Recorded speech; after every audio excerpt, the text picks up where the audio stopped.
everybody went early. Right at the start of the window, everybody's gone big. You've got your Erling Haaland coming in, obviously, to Manchester City. You've got Darwin Núñez coming in to Liverpool and various others going to various clubs. And I've no doubt there'll still be major business done between now and the close of the window in about 50-odd days' time. But I want to talk in particular about this Raheem Sterling thing. We started talking about it on last week's show. There's been a little bit of noise throughout the course of the week on social media with fans chipping up and having their say on it. And we're led to believe that in the last 24 to 48 hours, Raheem Sterling has agreed personal terms with Chelsea. 45 million quid is what we're being told, plus add-ons. First question to people listening. Sounds a bargain. Do you believe it's a bargain? 03717 22 33 44. 45 million quid for an England international that's not even at 28 years of age yet. That sounds pretty decent to me. Will Manchester City regret selling to a direct rival? And also, is Sterling underrated? Me and you have been going back and forth pre-show on this, right? Absolutely. You're in. Listen, I don't want to put words in your mouth, Colin. Are you in the camp of believing that Raheem Sterling is a world-class footballer? Yes, I am. And I think he's underrated. I really do. Listen, 2 seasons ago, he had a fallout with Pep Guardiola.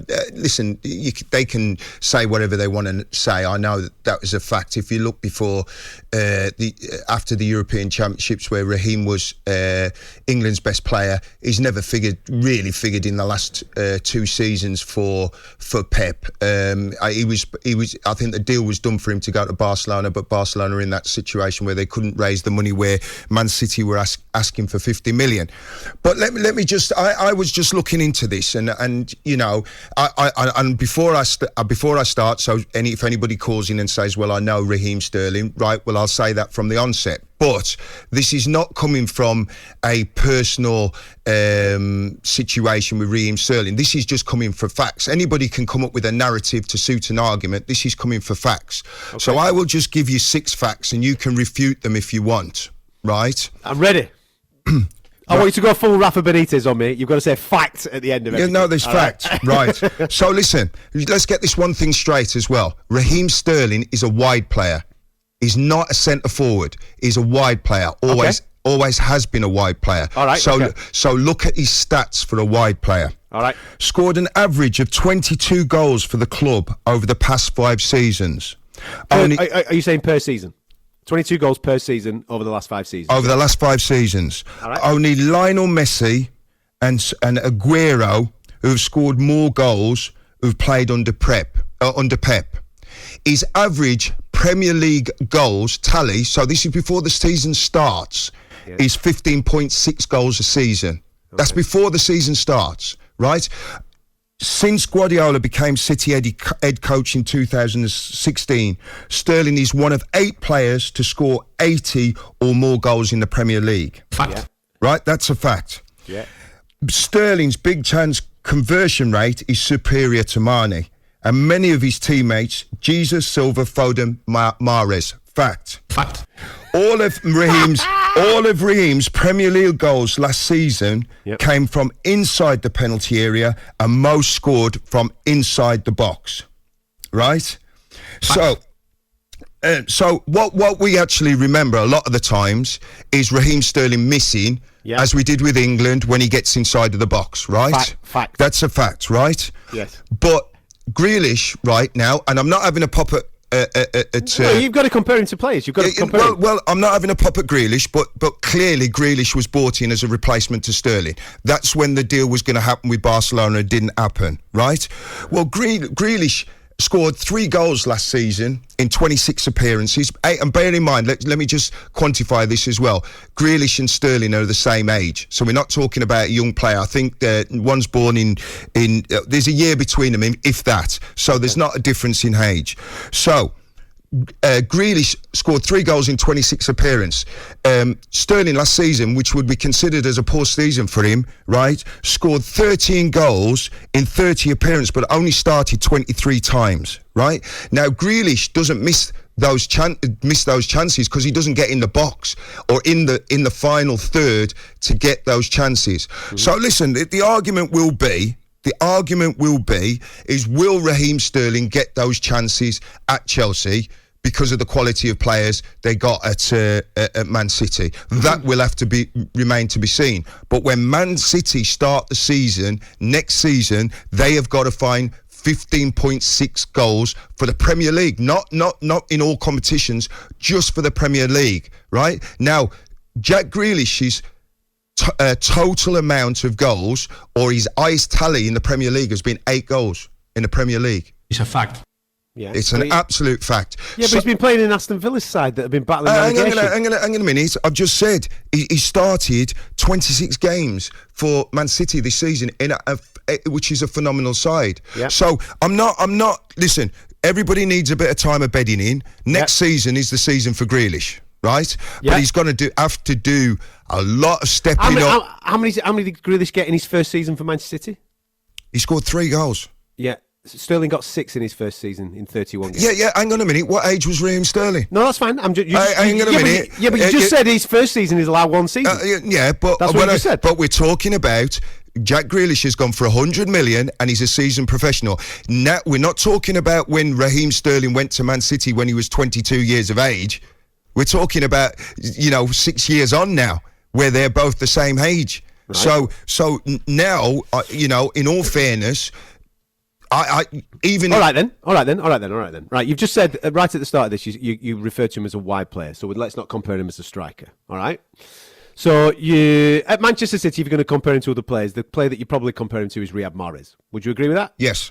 Right. So if you look at Mahrez's stats, like for like, again, I'm looking at Mahrez's age now. He's slightly older, isn't he? He's 31 years of age. So he's probably more in his prime than Raheem Sterling is right at this moment in time. But last season, he was involved in 28 games, 11 goals, 5 assists. But over the course, sorry to interrupt you, over the course of the last 5 seasons.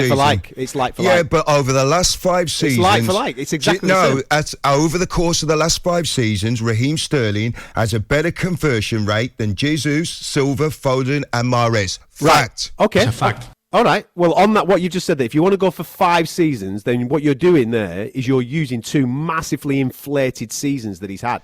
No, but you are doing. That's what you're doing. If you take those seasons out of it, you've got to take them out because his last 2 seasons, right? He has played 30 games last year, scored 13 goals. That's not good enough for a player of his standard. No. The season before, Adam, 31 games. He didn't play 30 games. And he scored games. 10. He didn't play 30 games. Was he involved in 30 games? No, he was involved. That's the difference of starting and playing. He's played 30 games this season. He's only started 23. Adam, and for a player like Raheem Sterling, who needs to play games, every player needs to play games. Exactly, but it's not just playing games. You need to play consistently, not be in the side and coming out, and in the side and coming out. But that's always going to be the tale at Manchester City. That's going to be the same for everybody. It's not really.